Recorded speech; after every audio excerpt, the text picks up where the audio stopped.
அனைவருக்கும் வணக்கம். நான் உங்கள் பத்திரிகையாளர் ஆர்.எஸ். கார்த்திக். இந்த வீடியோவில் நம்ம பார்க்க இருக்கிறது நம்ம வேற லெவல் சினிமா சேனலோட சினிமா விமர்சனம். இப்போ நம்ம பார்க்க இருக்கிறது இந்த வாரம் திரைக்கு வந்திருக்கிற பேட் கேர்ள் படத்தோட விமர்சனம். பேட் கேர்ள் அது ஏதோ ஆங்கில பட டைட்டிலா அப்படின்னு நீங்கள் கேட்குறது புரியுது, பார்க்குறது புரியுது. ஆனால் இது வந்து சர்ச்சைகளுக்கு உள்ளானப்போவே உங்களுக்கு தெரிஞ்சிருக்கும். இந்த பேட் கேர்ள் தமிழ் படம் தான். வெற்றிமாறன், அனுராக் கஷாப் தயாரிப்பில் ஒரு பெண் இயக்குனர், இளம் பெண் இயக்குனரோட இயக்கத்தில் வெளிவந்திருக்கிற படம். அதுவும் சென்சார் போர்டில் 7-8க்கு மேற்பட்ட கட்டுகளோடு வெளிவந்திருக்கிற படம். எல்லாரும் அந்த கட்டுகள் அப்படின்னு கேள்விப்பட்டோன்னே கூட்டம் ஜாஸ்தியாச்சு, இளைஞர்களோட கூட்டம் அந்த படத்துக்கு முதல் நாள். ஆனால் படத்தில் வந்து வசனங்களில் தான் கொஞ்சம் கட்ட வார்த்தைகள் இருந்து அதை கட் பண்ணி தூக்கியிருக்காங்களே ஒழிய காட்சிப்படுத்தலில் பெரியசாக ஒன்றும் ஆபாசம் இருப்பதாக எனக்கு தோணலை. ஆனால் கதை மிகவும் ஆபாசமானது இந்த படத்தோட கதை. ஏன் இப்படி சொல்கிறேன் அப்படின்னு கேட்டிங்கன்னா, ஒரு பெண் ஸ்கூல் படிக்கிறப்போ ஆரம்பித்து காலேஜ் வேலைக்கு போகிற இடத்துல, அதுவும் வேலைக்கு வந்து சென்னையிலேருந்து ஹைதராபாத் போயிடுறா.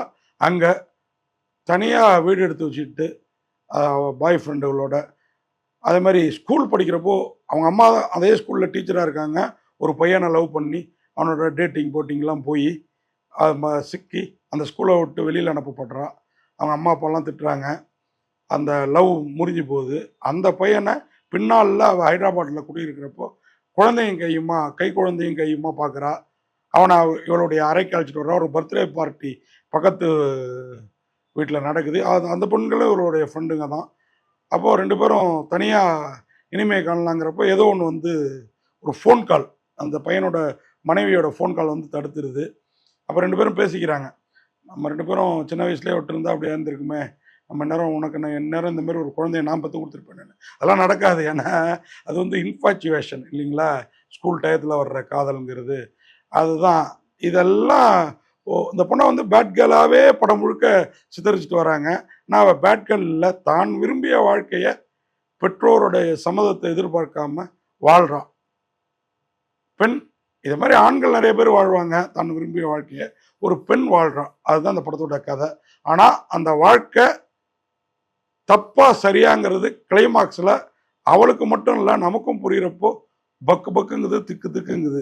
எப்படி புரிய வைக்கிறாங்க அந்த டைரக்டர் அப்படின்னு பார்த்தீங்கன்னா, இவங்க அம்மா சொல்கிறப்பெல்லாம் கட்டுப்படாத அந்த பெண், அவங்க வீட்டில் வந்து வளர்கிற பூனை, அந்த பூனை வந்து வீட்டை விட்டு வெளியில் போனால் திருப்பி வீட்டுக்கு வர வழி தெரியாது, வீட்டுக்குள்ளாரே தான் அதை சுற்றிக்கிட்டு இருக்கும். அப்படி ஒரு பூனை.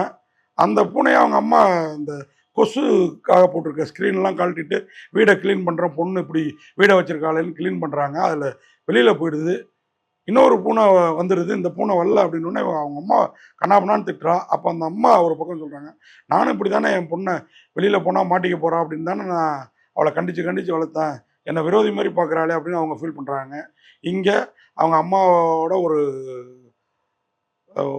ஒரு சிறு குழந்தையோட ஒரு அந்த பிராமின்ஸ் இதிலெல்லாம் நடக்கும் இல்லைங்களா, இந்த குழந்தைக்கு பெயர் சூட்டு விழா, அது என்ன ஹோமம், அந்த குழந்தைக்கு வந்து நாமகரணம் சுட்டுறப்பயே இந்த சேம ஹோமம்லாம் பண்ணுவாங்க. அப்போ கூட அந்த பொண்ணு போயிட்டு அந்த குழந்தைய புகை மூச்சு அடைக்குதுன்னு சொல்லி அந்த குழந்தைய என்னன்னு தூக்கிட்டு வருவா. இன்னொரு பாட்டிம்மா வந்து கேட்கும், ஏண்டி யார் குழந்தைக்காக தான் ஹோமமே பண்ணுறது, யார் தூக்கிட்டு வந்திருக்குது அப்படின்னு சொல்லி கூப்பிட்டு போய் அந்த பொண்ணோட மடியில் வைக்கிறது. இது இல்லாமல் இவங்க பாட்டிக்கும் இவளுக்குமான உறவு, தீட்டுப்பட்ட அந்த அம்மா எப்படி தூரமாக இருன்னு சொல்கிறது, அதை கேட்காம இந்த பொண்ணு ஆடுறது, இது எல்லாத்தையும் ஒரு கட்டத்துக்கு மேலே தான் பண்ணதெல்லாம் தப்போ அப்படின்னு ஃபீல் பண்ணுவான் அந்த பொண்ணு. அது எல்லாத்துக்கும் மேலே இத்தனை பாய் ஃப்ரெண்டுகளோட இருந்தோம், இது எல்லாமே அவங்க நம்மளை யூஸ் பண்ணிட்டாங்களே ஒழிய நமக்கு இதனால என்ன பலன் அப்படின்னு இந்த பொண்ணு யோசிக்கிறப்போ படம் முடியுது. கிளைமாக்ஸில் அந்த பூனை இந்த வீட்டையே தேடி திரும்பி வருது. இந்த பெண்ணும் இவள் தாய் சொன்னதெல்லாம் கேட்டிருக்கலாமோங்கிற ஒரு ஃபீலிங்கோட படம் முடிகிற மாதிரி முடிக்கிறாங்க. உண்மையாகவே ஒரு அருமையான கதை. அதை எடுத்த விதம் கொஞ்சம் செக்ஸியாக, சில படுக்கறை காட்சிகள், இதெல்லாம் இவளுடைய பாய் ஃப்ரெண்ட்ஸோட ஒரு ஆண்கள் மீது எப்படி அந்த பொண்ணு விருப்பமாக இருக்காங்கிறதுலாம் வேறு லெவலில் இருக்குது. இது வந்து எடுத்த விதத்தில் தான் அந்த பெண் இயக்குனர் அவருடைய மைண்டுக்கு எடுத்தாரா, இல்லை கூட இருக்கிற வெற்றிமாறன், அனுராக் கஷாப் இவங்கெல்லாம் இது இப்படி இருந்தால் நல்லாயிருக்கும்னு ஏதாவது ஐடியா கொடுத்தாங்களா தெரியல. ஏன் இப்படி சொல்கிறேன்னா, இந்த படத்தில் இந்த வர்ஷா பாரத் அவங்க தான் இந்த வெற்றிமாறனோட உதவியாளர் தான் இந்த படத்தை இயக்கி ரொம்பவே கஷ்டங்களுக்கு பிறகு வெளியிட்டிருக்கிறாரு. இந்த படம் இன்னொரு படத்துக்கு அப்புறம் இனி வெற்றிமாறன் நான் படம் தயாரிப்பே பண்ணுறதில்ல அப்படின்ற முடிவு எடுத்துட்டேன், கடையை சாத்திட்டேன் அப்படின்னு ஒரு மீட்டிங்கில் சொன்னார்.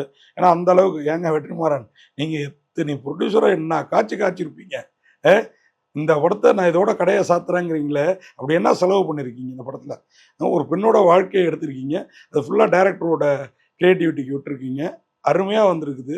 இந்த படம் ரிலீஸ் பண்ணுறதுக்கு சில கஷ்டங்கள், ஆமாம் இந்த செக்ஸியான சீன்ஸு ரொம்ப வல்கரான வசனங்களை வச்சா சென்சாரில் கேட்க தான் செய்வாங்க. நீங்கள் அதுக்கு பதிலாக இதை ஓடிடியில் ரிலீஸ் பண்ணியிருந்தீங்கன்னா உங்களை யார் கேட்க போகிறா? தேட்டரில் ரிலீஸ் ஆகி வசூலும் ஆகணும், அதன் மூலம் 3-4 மடங்குக்கு ஓடிடிக்கும் விற்கணும். ஆனால் இந்த படத்தை ரிலீஸ் பண்ண கஷ்டப்பட்டதுனால இனி படமே தயாரிப்பாளர் இல்லை. உங்களை நினச்சி எத்தனை தயாரிப்பாளர் இப்படி புலம்பிருப்பாங்க. ஏன் அவ்வளோ ஏன் இந்த விடுதலையா? பாகம் 1 பாகம் 2 இன்னும் இந்த 6 மாதத்துக்குள்ளார வந்துடும். நீங்கள் 6 மாதம் இல்லை, 1 வருஷம் இல்லை, 1.5 வருஷம் இல்லை, 2 வருஷம் விடுதலை இட்டு வர்றதுக்கு அகப்பிரமாதமான படம்னு உங்களை அறிவுஜீவியாக ஏற்றுக்கிட்ட ஒரு கூட்டம் இருக்குது. அதனால் நீங்களாம் தப்பி பழச்சிட்டு இருக்கீங்க. அந்த ப்ரொடியூசரோட நிலை போட்ட காசு வந்துருச்சா பார்ட் 1 பார்ட் 2ல்? ஆனால் உங்களுக்கு ஒன்று பாதிப்புன்னொன்னா உடனே கடையை சாத்துறாங்கிறீங்க. இந்த மாதிரி இந்த இளம்பெண் மாதிரி ஒரு 4-5 பேருக்கு வாய்ப்பு கொடுங்க வெற்றிமாறன்ஜி. ஒரு தயாரிப்பாளர் கஷ்டம், தயாரிப்பாளராக உங்களுக்கு தெரிஞ்சது இல்லையா? இதுக்கப்புறமாவது தயாரிப்பாளர்களை இது வேணும் அது வேணும் இதுதான் வேணும் அதுதான் வேணும்னு படுத்தாமல் இருந்தால் சரி. என்ன நீங்கள் கடையை சாத்தாதது உங்கள் விருப்பம். ஆனால் உங்களை நம்பி ஒரு கூட்டம் இருக்குது, அவங்களுக்கான வாய்ப்புகளை கொடுங்க. வர்ஷா பாரத் உண்மையாகவே இந்த பெண் இயக்குனரை பாராட்டணும். காட்சியில் கொஞ்சம் வல்காரிட்டி இருக்குது, வசனங்களில் கொஞ்சம் வல்காரிட்டி இருக்குது. ஆனாலும் இன்றைய இளம்பெண்கள் இப்படி தான் இருக்காங்க அப்படின்றத பட்டவர்த்தனமாக பேசியிருக்கிறதுல எனக்கு ரொம்பவே பிடிச்சிருக்குது. எல்லோரும் இல்லை, ஒரு சிலர். எனக்கு என்ன ஒரு பயம்னா, இந்த படத்தை பார்த்துட்டு நல்லா இருக்கிற ஒரு சில இளம்பெண்களும் இந்த மாதிரி வாழ்ந்தா என்ன தப்பு அப்படின்னு மாறிடக்கூடாது அப்படின்றது தான் நம்ம ஃபீலாக இருந்தது. ஆனால் அதை கிளைமாக்ஸில் நீங்கள் பெற்றோர் சொல் பேச்சு கேளுங்க அப்படிங்கிற மாதிரி தான் படத்தை முடிச்சிருக்கிறதா எனக்கு தோணுச்சு. அது ரொம்ப பிரமாதமாக பண்ணியிருந்தீங்க வர்ஷா பரத், வாழ்த்துக்கள். அதுமாரி இந்த படத்தில் அஞ்சலி சிவராமன், ரம்யா 1, 2, 3 வாழ்ந்துருக்குறாங்க. இதில் ரம்யா 3க்கு டப்பிங் குரல் கொடுத்தது இதே வர்ஷா பரத்தை கொடுத்துருக்குறாங்க. உண்மையாக சில சீன்ஸ்லாம் ஃபாரின் ஸ்டைலில் எடுத்திருக்கீங்க, வேறு லெவலில் இருக்குது. அதை உணர்ந்து அஞ்சலி சிவராமனும் அழகாக நடிச்சிருக்கிறாங்க. ஆரம்பத்தில் இந்த பருவுக்கெல்லாம் அந்த பிம்பிள்ஸுக்கெல்லாம் மருந்து போடுறது இது போடுறது, என் பொண்ணு வேறு அந்த பிம்பிள்ஸ் வருது டாக்டர்கிட்ட கூப்பிட்டு போ அப்படின்னு சொல்லியிருக்காங்க. ஏமா கண்டதை பூச்சிட்டு அப்புறம் டாக்டர்கிட்ட கூப்பிட்டு போனால் என்னம்மா அர்த்தம்? எங்கள் காலத்துலலாம் என்ன களிம்புமா இருந்தது, மஞ்சளை தேய்ச்சிட்டு குளிச்சுட்டு வருவாங்க பொம்பளைங்க, அதை பண்ணுங்கம்மா அப்படின்னு நான் கூட திட்டினேன். எனக்கு பார்க்குறப்ப அந்த சீன்ஸை பார்க்குறப்ப நமக்கு ஃபீல் ஆச்சு. அந்த மாதிரி இந்த பெண்கள் இன்றைக்கி இருக்கிற பெண்கள்லாம் கண்ட க்ரீமை வாங்கி பூசுகிறாங்க, அப்புறம் டாக்டராக ஸ்கின் டாக்டர்கிட்ட அலைஞ்சிட்டு இருக்காங்க. அதை அழகாக காட்சிகளில் காட்சிப்படுத்தியிருந்தீங்க. அது மாதிரி ஒவ்வொரு சீனும் இந்த வர்ஷா பரத் டைரக்டரு அப்படிங்கிறத தாண்டி அவங்களுடைய லைஃப் ஹிஸ்ட்ரியே எடுத்த மாதிரி இருந்தது. ரொம்ப சிறப்பாக இருந்தது. அவங்களதோ அவங்க ஃப்ரெண்ட்ஸுங்களதோ ஓகேங்களா, ஏதோ அவங்க பார்த்த கண்ட கேட்ட கழித்த விஷயங்களை எடுத்த மாதிரி இருந்தது. அஞ்சலி சிவராமன் அதுக்கு அழகாக உயிர் கொடுத்துருக்குறாங்க. சாந்தி பிரியா, நிஷாந்தின்னு சொல்லுவாங்க, பானு பிரியாவோட சகோதரி. யாரா அந்த அம்மா எங்கேயோ பார்த்த மாதிரி இருக்கு. பார்த்தோம் அக்மார்க் அகரார்த்து அம்மனியா அம்மா கேரக்டரில் அசத்தி இருந்தாங்க. இந்த பொண்ணை கண்டிக்கிறது, தனக்கு கட்டுப்படல பொண்ணுங்கிற வருத்தத்தை மூஞ்சிலே தேக்கி நடித்தது எல்லாமே சிறப்பாக இருந்தது. அதாவது அஞ்சலி சிவராமனோட அம்மாவா. அதுமாதிரி இவங்களுக்கு வாய்ஸ் கொடுத்தது ஆர்த்தி வெற்றிமாறன். இவங்க அவங்க குரலும் பிரமாதமாக இருந்தது, நிஷாந்தியோட குரலும். உண்மையாக வெற்றிமாறன் உண்மையாக திறமைசாலி தான். திறமை இருக்குங்கிறதுக்காக பணம் இருக்கிற தயாரிப்பாளர்களை வைங்கன்னு சொல்லக்கூடாதுங்கிறது தான் நம்மளுக்கு கருத்து. நான் திருப்பி அதே சொல்கிறதுக்கு காரணம் தான். ஆர்த்தி வெற்றிமாறன் அருமையாக சாந்தி பிரியா கேரக்டருக்கு வாய்ஸ் கொடுத்துருக்குறாங்க. சரண்யா ரவிச்சந்திரன் அம்மனை உண்மையாக நிஜமாகவே ப்ரெக்னெண்ட்டாக இருந்தப்போ நடிச்சிருப்பாங்கன்னு நினைக்கிறேன். ஏன்னா இப்போ அவங்களுக்கு மேரேஜ் ஆகிடுச்சு. அந்த ஹைதராபாத் ஃப்ரெண்டு கேரக்டரில் ஒரு சிவப்பு பொண்ணுக்கு கருப்பு பொண்ணு எப்படி ஃப்ரெண்டாக இருக்குங்கிறத ரொம்ப அழகாக படம் பிடிச்சிருந்தாங்க.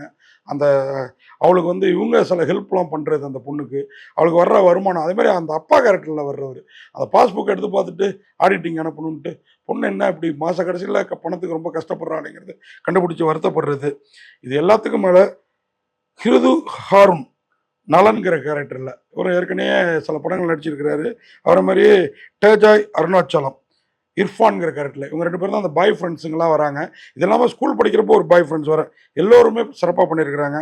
அவங்கள திருப்பி இந்த பொண்ணு சந்திக்கிறப்போ குற்ற உணர்ச்சியில் புழுங்கி துவைக்கிறது, அது மாதிரி ஒரு பையனை அவன் பட்டம் வாங்கிட்டு வர்றப்போ இழுத்து போட்டு அடிக்கிறது எல்லாம் வேற லெவலு. அவங்க அம்மாவோட நடக்கிற மிஸ் அண்டர்ஸ்டாண்டிங் அப்படி பிரமாதமாக இருக்குது. சஷாங்க் பொம்மி ரெட்டி பள்ளி பிரமாதமாக பண்ணியிருக்கிறாங்க எல்லோருமே. இந்த படம் வந்து ரோட்டர்டம் ஃபிலிம் ஃபெஸ்டிவலில் பிப்ரவரி 2025 கலந்துக்கிட்டு ஸ்க்ரீனிங் செய்யப்பட்டிருக்குன்னு சொன்னாங்க. அது இல்லாமல் இன்னும் 5-6 இன்டர்நேஷ்னல் ஃபிலிம் ஃபெஸ்டிவல்லாம் கலந்துக்கிட்டு இந்த படம் வந்திருக்குது. உண்மையாகவே இந்திய பெண்களோட நிலையை இன்டர்நேஷ்னல் லெவலில் வச்சாரம் அபச்சாரம் அப்படின்னு சொல்கிற லெவலுக்கு எடுத்துரைத்திருக்கிறீங்க.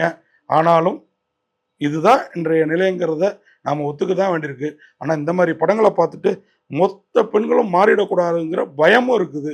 ஒரு அப்பனா ஒரு பெண் பிள்ளையை பெற்ற தகப்பனா இந்த படத்துக்கு இந்த மியூசிக் அமித் திரிவேதியோட மியூசிக், ராதா ஸ்ரீதரோட அந்த எடிட்டிங் கூட இந்த ராதா ஸ்ரீதர் வித்தியாசமாக பண்ணியிருந்தாங்க. சில இடங்கள் நமக்கு கூட புரியல, அறிவுஜீவிகளுக்கு ஒருவேளை புரியுமான்னு தெரியல, சில இடங்கள் புரியல, படம் கடந்து போகுது. ஆனால் படம் நல்லா இருக்குது ஓவராலாக. அதே மாதிரி இந்த படத்துக்கு வந்து கிராஸ் ரூட் ஃபிலிம் கம்பெனி அப்புறம் இந்த படத்தை வந்து ரிலீஸ் பண்ணியிருக்கிறது பார்த்தீங்கன்னு வச்சுக்கோங்க, நம்மளுடைய ரோமியோ பிக்சர்ஸ் ராகுல் அவர் தான் அருமையாக பண்ணியிருக்கிறாரு. மியூசிக், ஒளிப்பதிவு எல்லாமே பிரமாதம். அஞ்சலி சிவராமன் வந்து இதில் வந்து லீட் ரோல் பண்ணியிருக்கிறாங்க. அது இல்லாமல் சினிமாட்டோகிராஃபி பிரீதா ஜெயராமன் அண்ட் ஜெகதீஷ் ரவி 2 பேர், அப்புறம் 3 பேர் பிரின்ஸ் ஆண்டர்சன் 3 பேர் பண்ணியிருக்காங்க. உண்மையாகவே அருமையாக இருக்குது. வெவ்வேறு குணங்களில் அதான் அந்த பொண்ணோட 3 பருவநிலைங்களையும் ஸ்கூலில் படிக்கிறப்போ, காலேஜில் படிக்கிறப்போ, வேலைக்கு ஹைதராபாத் போகிறப்போன்னு எடுத்திருப்பாங்கன்னு நினைக்கிறேன். வேறு லெவலில் யோசிச்சிருக்கிறாங்க. யோசித்ததில் முக்கால்வாசி வெற்றியும் பெற்றிருக்கிறாங்க. ஆனால் இந்த படத்தோட வெற்றி பல பெண்களுடைய வாழ்க்கையில் விளையாண்டுடக்கூடாது அப்படிங்கிறது மட்டும்தான் நம்மளுடைய ஒரே கருத்து. பேட் கேர்ள் நிச்சயமாக பேட் கேர்ள் இல்லை. அவள் விரும்பின வாழ்க்கையை அவள் ஸ்டைலில் வாழ்கிறா. அது மற்றவங்களுக்கு தப்பாக தெரியுது. ஒரு கட்டத்தில் அவளே அதை உணர்ந்து தான் பெற்றோர் சொன்னபடி வாழ்ந்துருக்கலாமோன்னு ஃபீல் பண்ணுறா ஒரு பூனையை பார்த்து. நீங்களும் படம் பாருங்கள், நான் சொன்னது புரியும். பேட் கேர்ள் குட் கேர்ள் அப்படின்னு சொல்லி விடைபெறுறேன். நன்றி, வணக்கம். இந்த வீடியோ உங்களுக்கு பிடிச்சிருந்தா லைக் பண்ணுங்கள், கமெண்ட் பண்ணுங்கள், ஷேர் பண்ணுங்கள், சப்ஸ்கிரைப் பண்ணுங்கள்.